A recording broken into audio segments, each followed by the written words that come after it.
তোমার সাথে যেখানে থাকবো সেটাই আমার জান্নাত, আমার শান্তি। হয়তো জীবনে কোনো পুণ্য করেছিলাম, তাই তোমার মতো অর্ধাঙ্গিনী পেয়েছি। তুমি শুধু আমার পূর্ণাময়ী না, আমার পূর্ণবতী।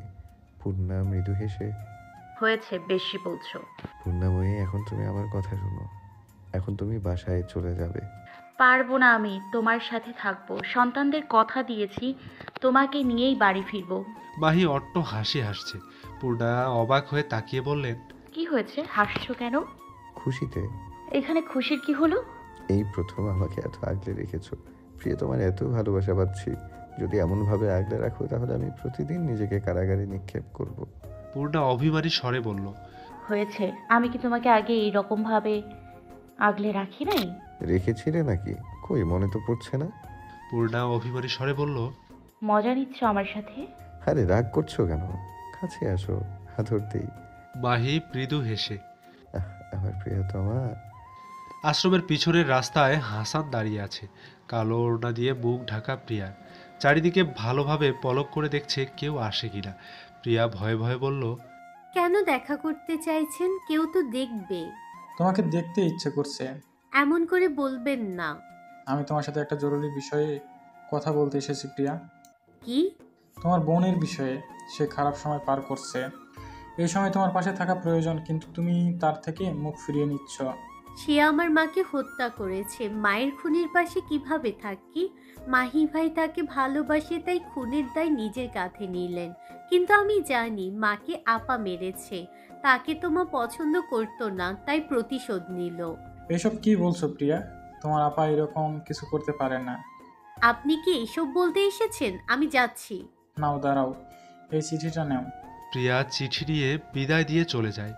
হাসান তাকিয়ে থাকে তার পথের দিকে। আদালতে মাহি আর পূর্ণার বিরুদ্ধে অভিযোগ প্রমাণ হয়নি।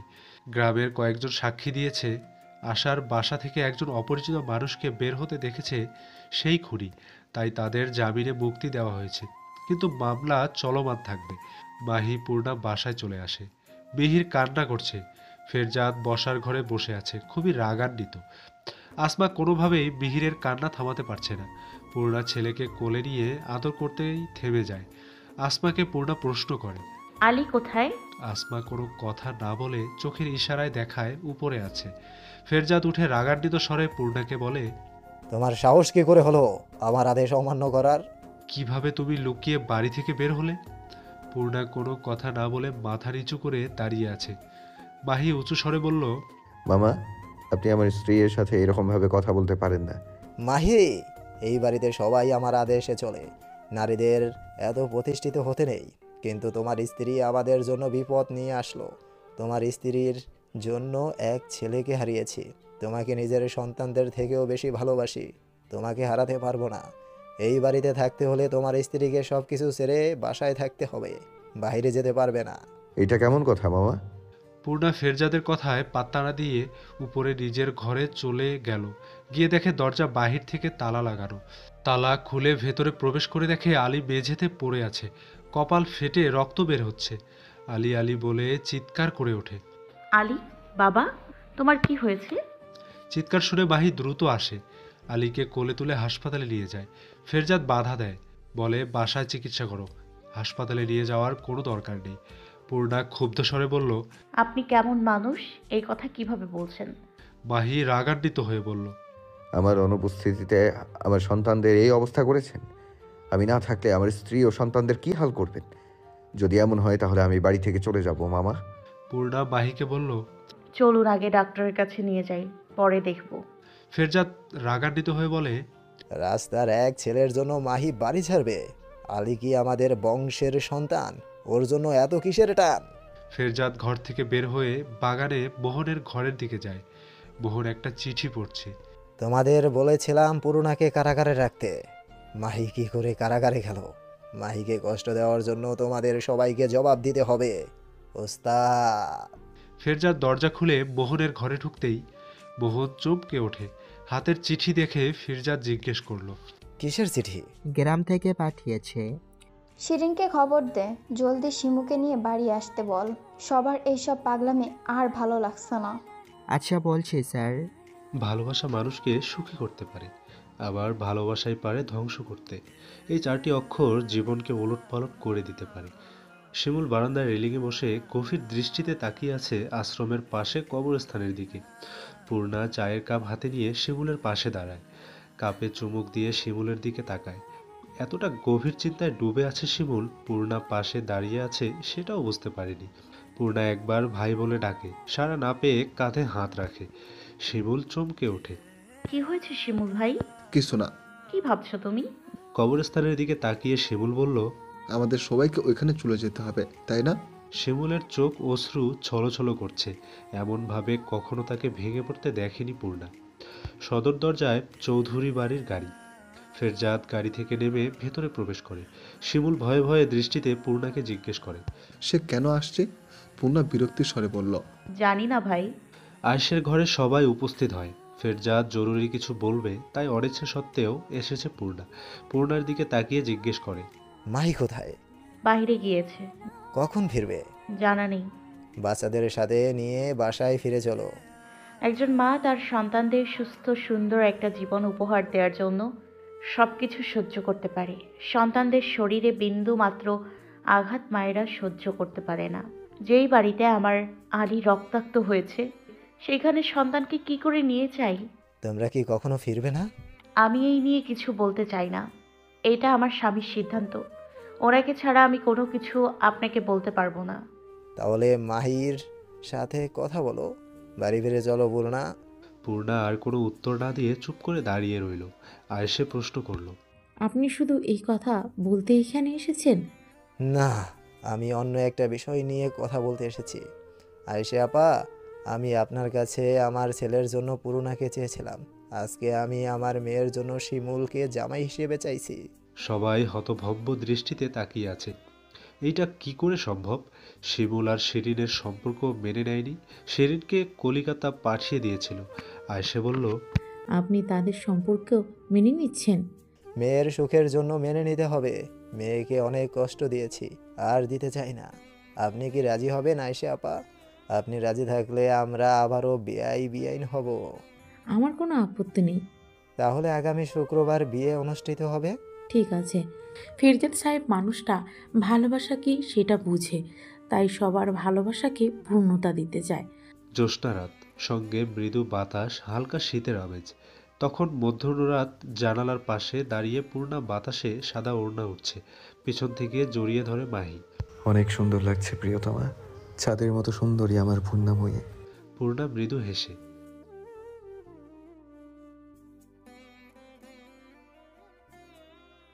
এই প্রশ্ন তো আমার করা উচিত পূর্ণাময়ী। আমি কি সত্যিই তোমাকে খুশি রাখতে পেরেছি? একজন মেয়ে চায় একটা বিশ্বস্ত হাত, শান্তিতে মাথা রাখার জন্য ভরসা করা একটা কাঁধ, আর জীবনের প্রতিটি মুহূর্তে পাশে থাকার জন্য একজন সহযোদ্ধা। আলহামদুলিল্লাহ, আমি পেয়েছি। মনীষী বলে একজন নারীর ভালোবাসা পারে ক্ষুদ্র বসতি থেকে বিশাল সাম্রাজ্য গড়ে তুলতে, একজন নারী পারে বিশাল সাম্রাজ্যকে ধ্বংস করতে। পূর্ণা আগ্রহ নিয়ে প্রশ্ন করে, আমি কেমন নারী? তুমি আমার সেই নারী যে আমাবস্যা রাতের অন্ধকার দূর করে জ্যোৎস্নার মতো আলোকিত করে এক ভালোবাসার সাম্রাজ্য বানিয়েছ।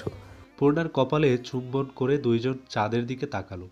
মাহি নরম স্বরে বলল, তোমার সাথে যেন আমৃত্যু এভাবেই থাকতে পারি আমার প্রিয়তমা। 1 সপ্তাহ পর আশ্রম আর চৌধুরী ভিলায় বিয়ের আমেজ বিরাজ করছে। সবকিছু স্বাভাবিক চলছে। রাত কেটে ভোর হলেই শিমুল শিরিনের বিয়ে। খোলা আকাশের নিচে ছাদে বসে আকাশের দিকে তাকিয়ে আছে শিমুল, চোখের কোণে অশ্রু। পূর্ণা দূর থেকে দাঁড়িয়ে দেখছে। এই প্রথম শিমুলকে কাঁদতে দেখছে। লাল সোয়েটারটা জড়িয়ে ধরে আছে। পূর্ণা পাশে বসলো, জিজ্ঞেস করলো, তুমি কাঁদছো কেন ভাই? আজকে অন্যরকম অনুভূতি হচ্ছে। সবকিছু থেকেও যেন মনে হচ্ছে আমি সে আগের মতো একা, বড্ড একা। তুমি এখন আর একা নও ভাই। তোমার জীবনে ভালোবাসা আছে, শিরিন। হে জীবনে হে একটা শ্রেষ্ঠ উপহার পাচ্ছি, ধূর্ত শিরিনকে। ভাই, তোমাদের কিভাবে প্রেম শুরু হলো আমাকে বলবে? আর সব বলবো বোন, আমার জীবনে শুরু থেকে সব। শিমুল চোখ বন্ধ করে ফিরে গেল সেই অতীতে। বয়স যখন 5 বছর, শিমুলের বাবা তাকে রাস্তায় ফেলে দিয়ে যায়। শিমুলের মা ছিল একটু অন্যরকম। এই কিছু সময় তিনি ভালো থাকতেন, আবার কিছু সময় মানসিক ভারসাম্যহীন হয়ে যেতেন। বাসা থেকে দূরে চলে যেতেন। কিছুদিন পর আবার নিজের থেকেই চলে আসতেন। শিমুলের 4 বছর বয়সে তাকে রেখে চলে যায়। সবাই ভেবেছে প্রতিবারের মতোই সে ফিরে আসবে। বছরখানেক হয়ে গেছে আর ফিরেনি। শিমুলের বাবা দ্বিতীয় বিয়ে করে। সৎমা আদেশ দেয় সে একই বাড়িতে পাগল ছেলেকে নিয়ে থাকবে না। তাই শিমুল কথা শেষ না করেই কাঁদতে থাকে। পূর্ণা বলে, ভাই আর কিছু বলতে হবে না। না, আমি বলবো। প্রতিদিন আমি বাড়ির দরজার সামনে বসে বসে কাঁদতাম আর অপেক্ষা করতাম মা কখন আসবে, আমাকে তার সাথে নিয়ে যাবে। আমার সৎ মা আমাকে দেখিয়ে দেখিয়ে খাবার খেত। আমি ক্ষুধার্ত ছিলাম। শীতে ঠান্ডা মেঝেতে ঘুমোতে দিত। তারপর চিন্তা করি মাকে খুঁজে বের করব। পথে ঘাটে খোঁজা শুরু করি। অনেকদিন কেটে যায়। একদিন এক ট্রাকে উঠে ঘুমাই। সকাল হতে দেখি আমি এই শহরে চলে আসছি। আমাকে দেখে নিয়ে আসে আয়েশে খালা। তার আশ্রমে আমার ঠাঁই হয়। খাবার পাই, পড়ালেখা শিখি। শিমুল সোয়েটার দিকে তাকিয়ে বলল, এইটা আমার মায়ের স্মৃতি। আমার মা নিজের হাতে বুনে দিয়েছিল। সবসময় এইটা সাথে সাথে রেখেছি। পূর্ণা সোয়েটার হাতে নিয়ে বলল, শিমুল ভাই, তখন তো তুমি ছোট ছিলে, এখন তুমি বড় হয়ে গেছো। এই সোয়েটার তোমার সাথে সাথে বড় হলো কিভাবে? যখন আমি বড় হলাম এইটা আমি পরিধান করতে পারছিলাম না। সোয়েটার ঝরিয়ে ধরে খুব কাঁদতে লাগলাম। আয়েশে খালা তখন এইটা আবার বুনে বড় করে দেয়। পূর্ণা হাসতে হাসতে বলল, আহ, আমার খালা, তোমার মতো মানুষরা আছে বলেই শিমুল পূর্ণার মতো এতিমরা হারিয়ে যায় না। শিমুল ভাই, তুমি কখন বুঝলে শিরিনকে ভালোবাসলে? শিমুল একটু চুপ থেকে সময় নিয়ে বলল, জাফর আমাকে প্রশ্ন করেছিল আমি আশিক জারাকে ভালোবাসি কিনা, কেন তাকে আশিক জারা বলি। মাই বলেছিল ভালোবাসা মানে ভূমিকম্পের অনুভূতি, হিংসা, ভয়। জাফর একটু অবাক হয়ে প্রশ্ন করে, এর মানে কি শিমুল?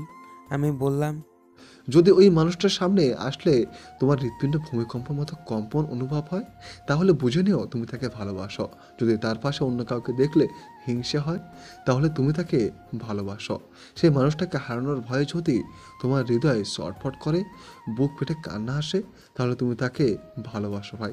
আশিক জারাকে দেখলে আমার সেরকম কোনো অনুভূতি হয় না। আমি তাকে ভালোবাসি না। জাফর খুশিতে শিমুলকে বুকে জড়িয়ে নেয়।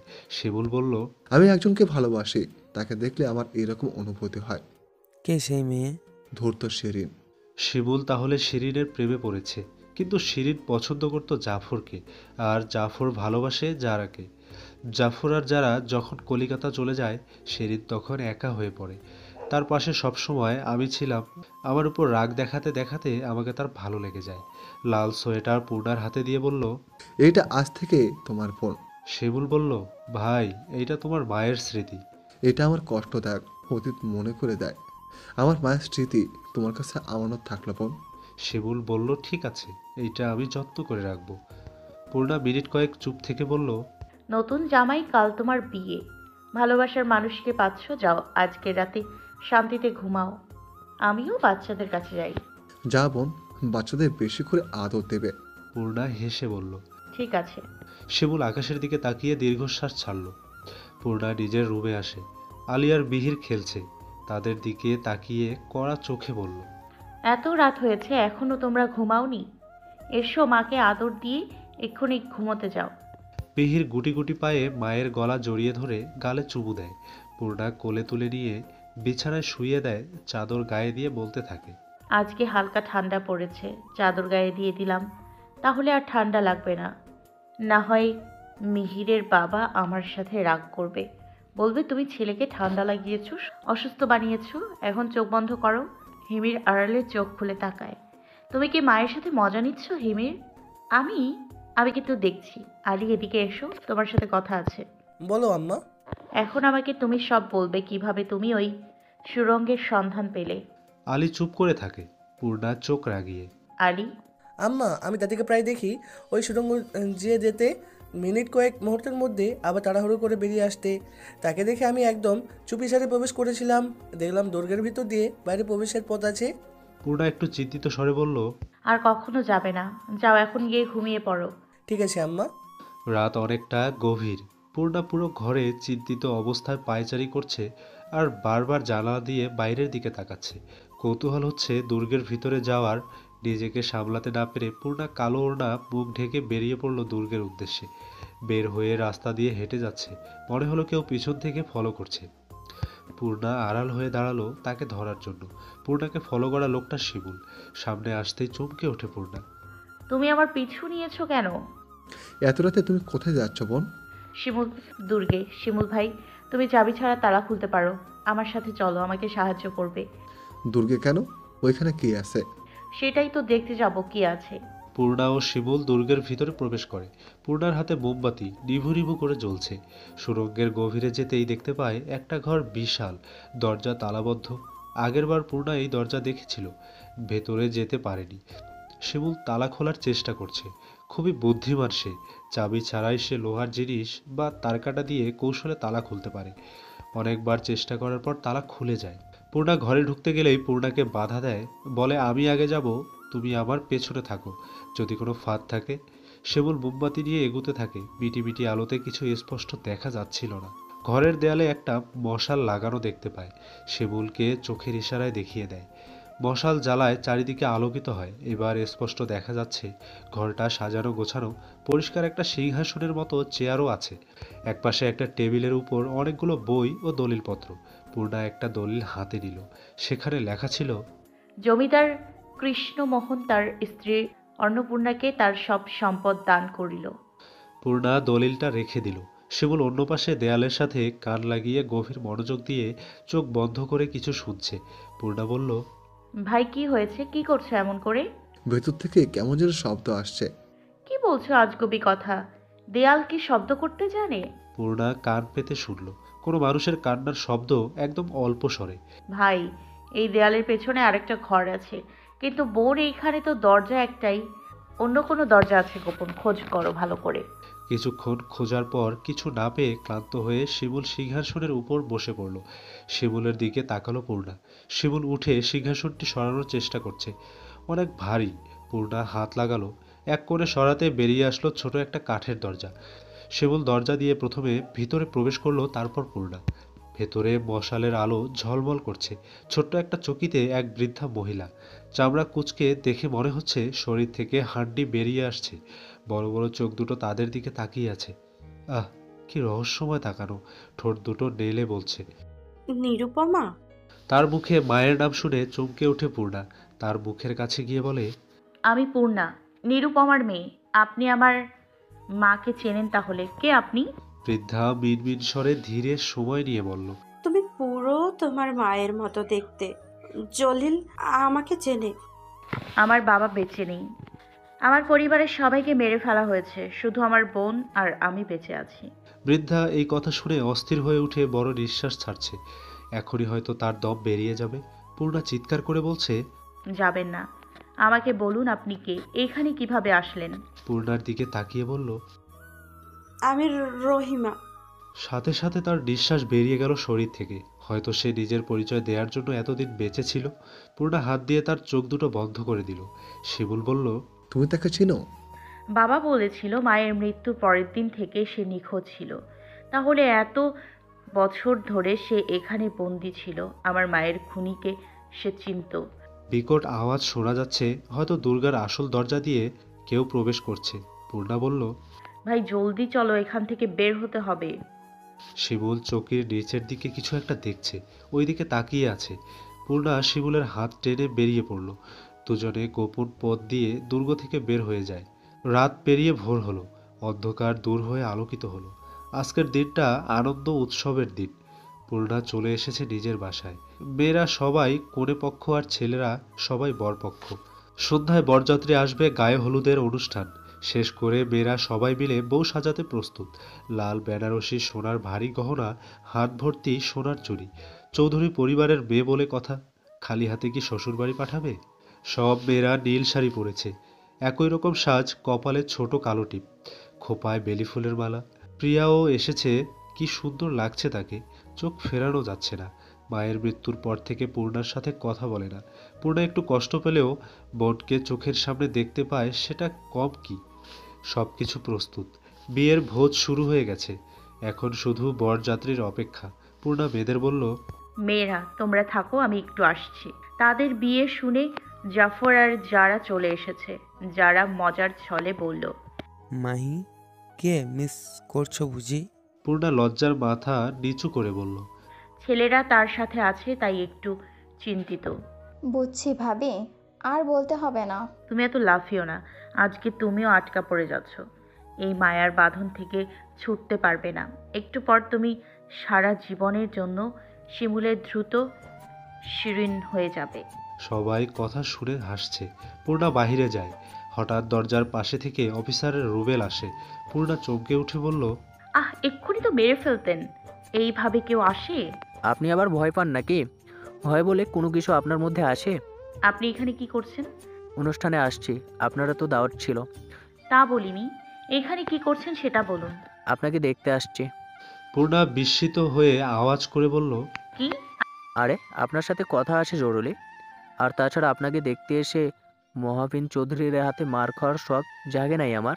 পূর্ণা মুচকি হাসলো। আচ্ছা, কি জরুরি কথা বলবেন? গোপন কথা চিৎকার করে বলবো নাকি? অফিসার, আপনি রসিকতা ভালোই জানেন। বরযাত্রী আসছে। মাহি তার বাচ্চাদের সঙ্গে নিয়ে আসছে। পূর্ণার দিকে মায়াবী চোখে তাকিয়ে আছে মাহি। লাজুক স্বরে বলল, এইভাবে তাকিয়ে আছো কেন? বাচ্চারা সামনে আছে। তোমাকে খুব সুন্দর লাগছে পূর্ণাময়ী। চলো বাইরে শিমুল ভাইয়ের সাথে দেখা করে আসি। শিমুল এখনো আসেনি। কেন? বরযাত্রী তো চলে এসেছে। শিমুল পরে আসবে জাফরের সাথে। বাচ্চারা এখন তার মাকে দেখতে চেয়েছিল, তাই চলে এসেছি। আচ্ছা, আমি বাচ্চাদের নিয়ে ঘরে যাচ্ছি, তুমি বাইরে যাও, বাবা একা সব সামলাচ্ছেন। আচ্ছা। দোতলা উঠতে দেখতে পেল হাসান আর প্রিয়া দুজনে দাঁড়িয়ে কথা বলছে। পূর্ণা না দেখার মতো ঘরে চলে গেল। মিহিরকে বিছানায় বসিয়ে দিয়ে জুতা খুলে দিচ্ছে আর বলছে, আমার ছেলেটা দেখি পুরো জামাটা নষ্ট করে ফেলেছে, নতুন একটা পরিয়ে দিচ্ছি। আলি, ঝুড়ি থেকে মিহিরের জামা দাও। আলী জামা হাতে নিয়ে কিছু বলতে চাইছে, বলতে পারছে না, বিড়বিড় করছে। পূর্ণা এক পলক আলীর দিকে তাকিয়ে, আমার বড় ছেলেটা কি বলতে চাইছে? আম্মা, আমি কি বাইরে যেতে পারি? হ্যাঁ পারো, তবে এদিক সেদিক যাবে না। মায়ের গালে চুমু দিয়ে আমার লক্ষ্মী আম্মা। দৌড়ে বেরিয়ে গেল। প্রিয়া দরজার সামনে এসে দাঁড়িয়ে কাঁদো কাঁদো গলায় বলল, আপা। আপা শব্দটা শুনে পূর্ণা চমকে উঠল। কতদিন এই শব্দ শুনতে পায়নি। চোখে অশ্রু চলে আসলো। প্রিয়া পেছন থেকে জড়িয়ে ধরে কাঁদতে কাঁদতে বলল, আমাকে ক্ষমা করে দাও, আমি তোমার সাথে অনেক খারাপ ব্যবহার করেছি, ভুল করেছি। পূর্ণা বুকে জড়িয়ে নিয়ে বললেন, আমি তোর উপর রাগ করিনি, তুই ছাড়া কে আছে আমার? ক্ষমা করেছো আমাকে? করেছি। প্রিয়া শক্ত করে জড়িয়ে ধরল। আমার প্রিয় আপা। পূর্ণা বলল, হয়েছে, চল আবার নিচে যাই। ঘোড়ার গাড়িতে করে বর চলে এসেছে। সবাই বর এসেছে বলে দৌড়ে যায়। মেয়েরা বরকে বরণ করে। পূর্ণার হাতে বরণ ডালা নিয়ে দাঁড়িয়ে আছে। মিনিট 10 হয়ে গেল, বর নেমে আসছে না। সবাই বলাবলি করছে, বর বের হচ্ছে না কেন। কেউ বলছে বরং লজ্জা পাচ্ছে। পূর্ণা মাহিকে মজার ছলে বলল, আপনাদের ছেলে কি লজ্জা পেয়ে বিয়ে করবে না নাকি? মাহি হেসে বলল, ছেলেরা লজ্জা কেন পাবে? লজ্জার কি আছে? আমি তো বিয়ে করতে দৌড়ে চলে গিয়েছিলাম। আসলে বিয়ের পর সারা জীবনের জন্য বন্দী হয়ে যেতে হয়, সেজন্য হয়তো ভয় পাচ্ছি। এক্ষুনি বরকে নিয়ে আসছি। মাহি ঘোড়ার গাড়ির কাছে গিয়ে দাঁড়ালো। পুরো গাড়ি গাঁদা ফুল দিয়ে সাজানো, তাই ভেতরের কিছু দেখা যাচ্ছে না। মাহি বলল, শিমুল, আবার নেমে এসো, দেখো মেয়েরা আমাদের লজ্জা দিচ্ছে। মাহি সাড়া না পেয়ে ফুল সরিয়ে দেখে সাদা পাঞ্জাবি লাল হয়ে আছে শিমুলের রক্তে। মাহি চিৎকার করে বলল, জলদি এসো, শিমুলের কিছু হয়েছে। হাসান রুবেল দৌড়ে গিয়ে তাকে গাড়ি থেকে নামিয়ে মেঝেতে শুইয়ে দিল। চারিদিক হইচই পড়ে গেছে। কেউ বলছে এত রক্ত, কেউ বা বলছে মারা গেছে নাকি। বুকে 3টা ছুরির আঘাত। রুবেল হাত দেখে বলল, শিমুল বেঁচে নেই। সাথে সাথে পূর্ণার হাত থেকে বরণডালা পড়ে গেল। এক দৃষ্টিতে শিমুলের দিকে তাকিয়ে মাটিতে বসে পড়ল পূর্ণা। হইচই শুনে ঘরে বসে থাকতে পারল না শিরিন। লাল বেনারসি, পায়ে আলতা, সদ্য করে দৌড়ে বাহিরে চলে আসে। এত মানুষের ভিড়ে তাদের পাশ কাটিয়ে সামনে এসে দাঁড়ায়। বর সাজে ভালোবাসার মানুষটা কি এইভাবে রক্তাক্ত হয়ে তাকে নিয়ে যেতে এসেছে? শিরিন মাথার কাছে বসে মুখে আদরের হাত রেখে বলল, শিমু, এইভাবে মজা করছো তুমি, দেখে কিন্তু আমার খুব রাগ হচ্ছে। উঠো, দেখো সবাই তাকিয়ে আমাদের দেখছে। সবাই বলছে শিরিনের স্বামী পাগল। আমি কিন্তু এই কথা শুনতে পারবো না। জলদি উঠো, উঠো না। কোনো সারা শব্দ নেই। শিরিন একটু থেমে চিৎকার দিয়ে বলল, শিমু, এই শিমু, উঠো না। আমি তোমাকে কথা দিচ্ছি, আর কখনো পাগল শিমু বলবো না, আর কখনো রাগ করবো না। আমি আর ধূর্ত থাকবো না, ভালো হয়ে যাব। উঠো। শিরিনের চিৎকারে চারিদিক নিস্তব্ধ হয়ে গেল। বাবা মা ছাড়া ভালোবাসা হিট শিমুল যখন ভালোবাসা পেল, একটু সুখের ছোঁয়া পেল, তখনই জীবন হারাতে হলো। 15 দিন পর লাল বেনারসি বিয়ের সাজে, হাতে লাল সেই সোয়েটার জাপটে ধরে খাটের এক কোণে বসে আছে শিরিন। পুরো ঘর অন্ধকার। পূর্ণা এসে দরজা খুললে ঘরে আলো প্রবেশ করলো। শিরিন চমকে উঠল, চিৎকার করে বলছে, আসবে না এখানে, আসবে না, সবাই চলে যাও, কাউকে দেখতে চাই না। পূর্ণা খাবার প্লেট হাতে নিয়ে আস্তে আস্তে তার দিকে এগিয়ে গিয়ে বসলো, মাথায় হাত বুলিয়ে দিয়ে বলল, শিরিন আমার লক্ষ্মী বোন এমন চিৎকার করে না, বাসায় বাচ্চারা আছে, তারা ভয় পাবে। তোমার জন্য খাবার এনেছি, এখন ভালো মেয়ের মতো খেয়ে নেবে। শিরিন উঁচু স্বরে বলছে, আমি খাবো না, খাবো না। তোমাকে খেতে হবে বোন, যদি তুমি না খাও তাহলে তো অসুস্থ হয়ে মরে যাবে। তোমাকে তো তোমার শিমুলের জন্য বাঁচতে হবে। শিমুকে আসবে? পূর্ণা একটু নিশ্চুপ থেকে বলল, শিমু ঘোড়ায় চেপে আমাকে নিয়ে যাবে, তাই না পূর্ণা? তাই। আগে তো তোমাকে খেতে হবে, সুস্থ থাকতে হবে। এসো, আমি তোমাকে খাইয়ে দিচ্ছি। হ্যাঁ, জলদি খাওয়াই দে, আমার শিমু আসবে নিতে। শিরিনের মুখে খাবার তুলে দেয়, একদম বাচ্চাদের মতো খাচ্ছে। পূর্ণা মনে মনে ভাবছে, শিরিন এখনো বিয়ের কোণে সেজে শিমুলের অপেক্ষায় আছে। কোনোভাবেই বুঝতে চাইছে না শিমুল আর নেই, আর কোনোদিন আসবে না। শিরিনের দিন দিন অবস্থা খারাপ হচ্ছে, এই অবস্থার জন্য আমি দায়ী। সে রাতে দুর্গে না গেলে আজকে শিমুল ভাই বেঁচে থাকতো। কেন আবার তুমি দুর্গে গিয়েছিলে শিমুল ভাই? কেন এইভাবে নিজের জীবনটা দিলে? একবার নিজের ভালোবাসার মানুষটার কথা ভাবলে না? শিরিনকে খাইয়ে শান্ত করে নিজের ঘরে যায়। সেই দিনের পর থেকে পূর্ণাকে মাহি এড়িয়ে চলে, তার সাথে কোনো কথা বলে না। ভালোবাসার মানুষ এড়িয়ে চলা অনেক কষ্টকর। কেন আমাকে সে কষ্ট দেবে না? আমি তো ভুল করেছি, তার বিশ্বাস ভেঙেছি। যদি তাকে সব বলতাম, তার কথা মতো চলতাম, তাহলে শিমুল ভাইকে হারাতাম না। মাহি তৈরি হচ্ছে। পূর্ণা পাশে দাঁড়িয়ে বলল, শুনছেন? মাহি উত্তরে বলল, বাচ্চাদের বিষয়ে কোনো কথা থাকলে বলতে পারো। আপনি কি আমার সাথে এমন করে থাকবেন? আপনার দূরত্ব আমি মেনে নিতে পারছি না। পূর্ণার কথা শুনে দ্রুত পায়ে বের হয়ে যায় মাহি। এই এক অন্যরকম অভিমানী মাহি। কিছুক্ষণ পর পূর্ণা তৈরি হয় কোর্টের উদ্দেশ্যে। আবার আইনজীবী দায়িত্বে ফিরছে, সাঈদের মামলাটা শেষ করতে হবে। চেম্বারে এসে দেখে সাঈদ তার অপেক্ষায় বসে আছে। পূর্ণাকে দেখে উঠে দাঁড়ায়, জিজ্ঞেস করে, কেমন আছো পূর্ণা? এই তো চলছে। পূর্ণা চেয়ারে বসে বলল, তুমি দাঁড়িয়ে আছো কেন? বসো। তাহলে ফাইনালি ডিভোর্সটা নিচ্ছ, দুজনে একটু মানিয়ে নিতে পারলে না? বেঈমানের সাথে মানিয়ে নেওয়া যায় না।